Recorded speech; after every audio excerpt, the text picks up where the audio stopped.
사이가 별로 좋지 않은 부부가 있었습니다. 남편이 아내의 생일날 무엇을 선물할까 하다가 마침 공원묘지 싼 것이 있어서 그것을 선물했습니다. 남편이 말했습니다. 여보, 당신 생일 선물로 공원묘지 하나 분양받았다. 그 말에 아내가 소리를 꽉 질렀습니다. 아니, 날 보고 빨리 죽어란 말이야. 남편은 매우 서운했습니다. 돈 들여서 샀는데 아내가 감사하지 않았기 때문입니다. 그러다가 1년이 훌쩍 지나갔습니다. 또 아내의 생일이 다가왔는데 이번에는 남편이 선물을 할 생각하지 않는 것입니다. 아내가 물었습니다. 여보, 생일인데 선물 안 줘요. 그저 남편도 소리를 버럭 질렀습니다. 당신 작년에 선물한 것도 안 쓰고 있잖아.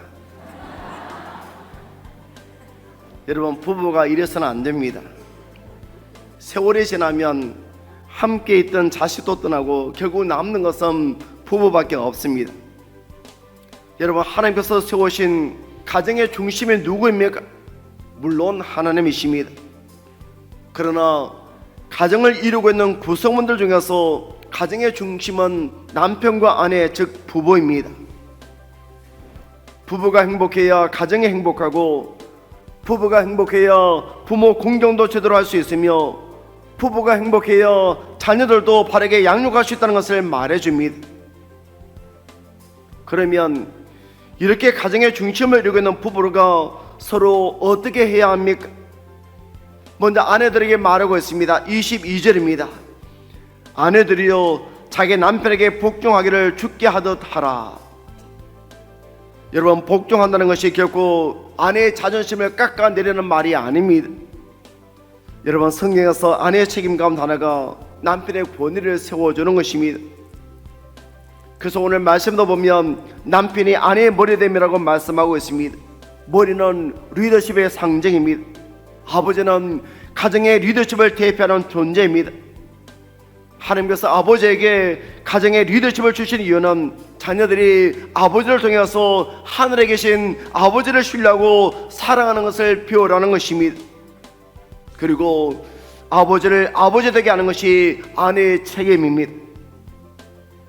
그러므로 아내는 아이들 앞에서 남편의 리더십을 깎아내리는 말을 해서는 안 됩니다. 아버지의 권위를 세워주어야 합니다. 이어서 남편들에게 말하고 있습니다. 25절입니다. 남편들아, 아내 사랑하기를 그리스도께서 교회를 사랑하시고 그 교회를 위하여 자신을 주심같이 하라. 이 말은 그리스도께서 교회를 사랑하셔서 십자가에서 자신의 몸을 내어주고 죽기까지 사랑하신 것처럼 그러한 정신으로 아내를 사랑하라는 말씀입니다.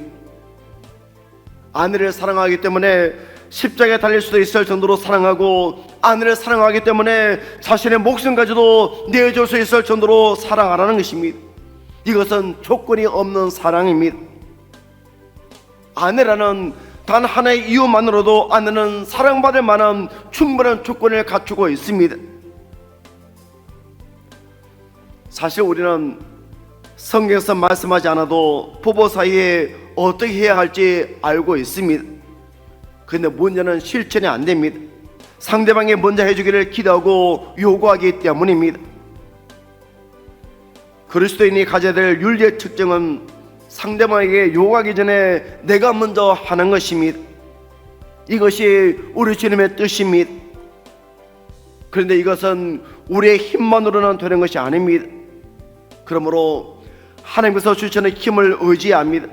그 힘이 바로 성령 충만입니다. 우리가 성령으로 충만하면 아내는 남편에게 복종하고 남편은 아내를 진실로 사랑할 수 있습니다. 뿐만 아니라 우리가 예수님의 신부로서 우리의 신랑 되시는 주님께서 베풀어 주신 십자가라는 놀라운 은혜와 사랑을 기억하기를 원합니다. 그래서 우리 모두가 우리 주님께서 기뻐하시는 신부의 삶을 살아갈 수 있는 복된 믿음의 삶들 되시기를 간절히 축원합니다.